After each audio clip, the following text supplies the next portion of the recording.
Your Excellency. Yeah. Today there was something that was touching on the assembly. Yes. And you're not just head of the assembly, but you're head of the county. Yes.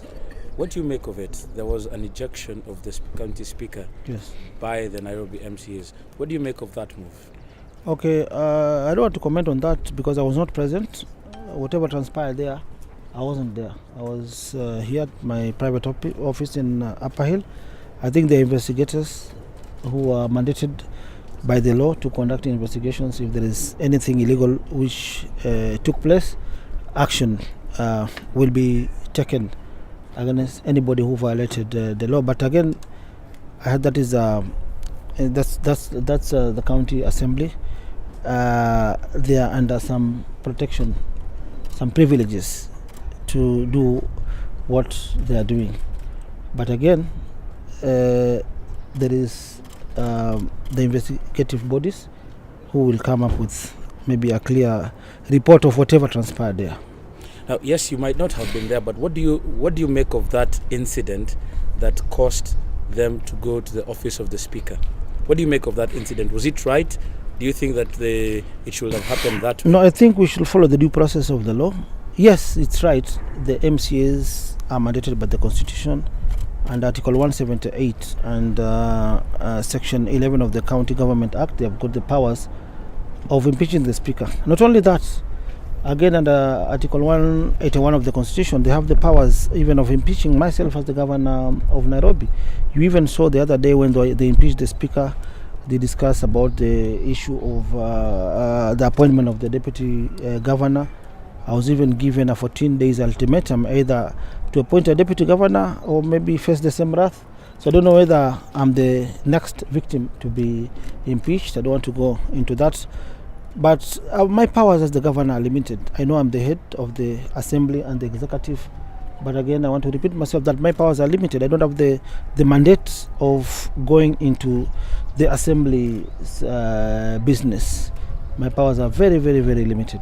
Would you want to mediate in this matter just so now that Madam Speaker Elachi has been returned to her office by the court, yes, but the MCAs insist that she has to go? Would you probably want to mediate in this matter and call for a truce? As the county head, I'm ready for that because I'm a leader. I've mediated in so many similar complicated cases and I've done it before.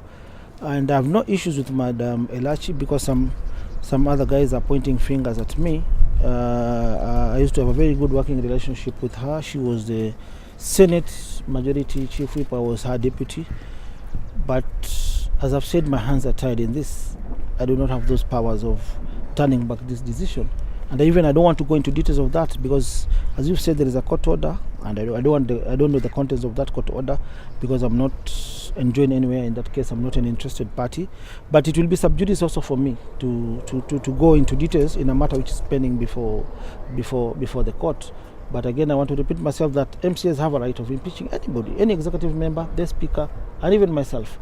And I've said I don't know even maybe I'm the next victim. So I don't want to make this matter more complicated. Let me be silent as of now. We are waiting for various investigative bodies to bring their reports. Then from there we will comment on that. I'll come with another comprehensive statement by end of tomorrow. Governor, you have also been accused probably that there are some forces who say you might even be behind the woes that Madam Elachi is going through. How do you recuse yourself from this?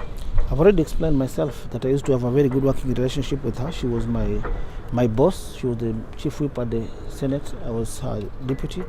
I don't think if it's right to say that I have, and in this, Nairobi County MCAs are very independent. They also have the powers. They've been elected the same way I've been elected by the people. And I've said under Article 178, they've got the powers of impeaching the speaker. Again, 181, they've got the powers of impeaching me as the county governor. So I don't want to. I'll be interfering with their work. So I don't want to go into details of that. I've got my own problems with them. So let me, at this time, just deal with my issues I have with the Nairobi MCAs. Labda inasemekana ukiona mwenzako akinyolewa chako kitie maji. Unaona yale mambo ambayo yamefanyikia Elachi. Tayari wamepitishia hao MCAs kwamba usipochagua naibu governor within 14 days watakuimpeach na labda utapatwa na mambo ambayo yamepata Elachi. Unajitayarisha aje kukabiliana? Mimi nadhani sheria, the law is very clear. Elachi can be impeached at the floor of the assembly. that it will be the end of her. But Governor Sonko, the law is very clear. I have to exhaust all avenues of law. There is the Senate, yeah. But you see, Elachi, her case is not going to the Senate. She went to the court. But my case, also senators have been elected by the people just the same way MCAs have been elected. But I don't want to interfere with their process. Yeah, they've highlighted sufficient reasons for the impeachment of the speaker. Let them highlight reasons for my impeachment. If it's a matter of appointment of the deputy governor within the 14 days, I'll not do it. I'm telling them in advance, I'll not do it. I have to consult widely. I'm a Jubilee governor. I have to consult the party leadership. And in the spirit of handshake, I even have to consult Baba and other leaders I trust like Kalonzo. So I'll never be overpushed. My case will go to the Senate. From there it will go to the High Court. From there it will go to the Court of Appeal. From there it will go to the Supreme Court, just like Wabora. It took 4 years. Maybe my case will end after 2023. So I can't be intimidated or blackmailed for this, but I respect their decision. I respect them. I respect the speaker. They've got the powers of doing all this. But for me, forget it. I'll never appoint a deputy within the 14 days. I have to consult widely. I've given 4 names. Let Kenyans, Nairobians decide on that. I did my part by appointing Miguna. I forwarded the name to the floor of the House through the speaker. They rejected the name. The same advisory opinion that gave us 14 days to appoint the deputy governor, I complied with it, but it is silent. It does not say if you send a name to the floor of the House through the speaker, then the same is rejected. What is next? It is silent. Maybe even I'll be forced to go back to the Supreme Court and seek further clarification from the Supreme Court. But I'll never be intimidated by this. The other reason I've seen they're saying I have to reinstate back all the officers who I suspended, maybe the officers who are implicated in various corruption cases. I'll never have them back. They'll go home. Even my own friend, chief of staff, I had to suspend him because of corruption-related cases. I'm not saying he stole, but there is what we call criminal negligence. I'm not a person to be anguishward. I anguished Kidero, Peter Kenneth. I fought so many wars to reach where I have reached. Mimi si mtu ya kutishwa. My friend, you can take this to the bank. Yes, corruption lazima nitapigana nayo. Waizi ni waizi, sitaregesha. But MCAs, I'll continue respecting them. I respect them. And for this, let me say this, for these 8 months, hii nimeoperate without a deputy governor. They've played a very major role. They've acted as my advisors. We've been consulting on various issues. If I have a problem, I call the majority leader, minority leader, the leadership from both the NASA leadership, the Jubilee leadership. I'm very happy for this partnership. Even you remember the other day I had a problem with the government officers from the national government. My security was withdrawn. But who came for me? It is the MCAs who came for me when I was in Mua. So there is no way they can say I should not operate from Mua, and they came for me. Walinikujia from Mua, wakanipeleka Njiru kanisani, and I really appreciate this in a very big way. And I'll respect them for that, because nilikuwa nimeenda chini and nobody was fighting for me. Even the Council of Governors, everybody was silent. But it is the MCAs, Nairobi MCAs, who came for me, and you saw it, all of you. Over 100 members went with me to Njiru Church. Kuambia hawa watu wache kunipiga, wache kunisumbua, wacheni governor arudi kwa ofisi. Na wakaniregesha kwa ofisi, and I'll continue respecting them for that. But again, I've got my own reasons why at times I don't go to my office. If there are bills to be accented to, I just come to the speaker's office, I sign. To the leader majority, I sign. To the minority leader, I sign. To one of my executive offices, I signed. But I want to dust my office. I know the dirtiness in my office. We have to deal with it first. Ni clean masofa, niangalie all the maji kwa fridge, ni mwage the cups, nimalize kila kitu, nirudi hapo. Tazama hapo kushika meza hivi nikule kucha na nianguke nikufe. So that one they'll have to be with me, watanielewa, because mimi nawaelewa na wao watanielewa. But kwa Kiswahili na waheshimu, wamenishikilia bila deputy governor, nimerani Nairobi. But wanipatie time ni consult party leadership, that is Uhuru Kenyatta, ni consult deputy president, party leadership, na in the same spirit of handshake ni consult Raila Odinga. Bas tuendelee na kazi.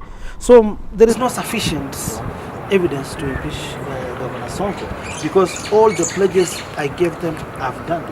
I gave them the 400 million LWF. I gave them 357 million bursary. We are doing together with them. So far we have done 87 roads, tarmac. If you go to each and every ward, you will find a signboard between me and the MCA that particular area. I'm doing 7 modern markets. We are doing 5 modern fire stations. We are doing 5 international FIFA standard stadiums. We have recently in Bagati through the health committee, Nairobi County Assembly to Masaidiana. We've put a renal unit at Mbagathi. We've just launched recently our own oxygen plant at Mama Lucy. We've launched several ward hospitals at the ward level. So in terms of partnership, in terms of service delivery, I work closely with my MCAs. We even recently ranked as the best performing urban county through their support. So I really value them, I respect them, but I don't fear them. Yeah, I cannot be intimidated. Your Excellency, I don't know how you would rate the Speaker in the duration she has been in office. I don't know if you are comfortable with the management. And then secondly, do you agree with the accusations the MCAs have raised against the Speaker? The rating and then... Okay, all the issues you're mentioning were highlighted in the various affidavits filed in court by the Speaker. It was an ex-party application. The MCAs, through their leadership, they had to respond. And again, I'll be breaching the law. It will be subjudice for a leader of my caliber to comment on a matter which is pending before a court of law. So for that one, you will excuse me, but I did not have any issues with the Speaker.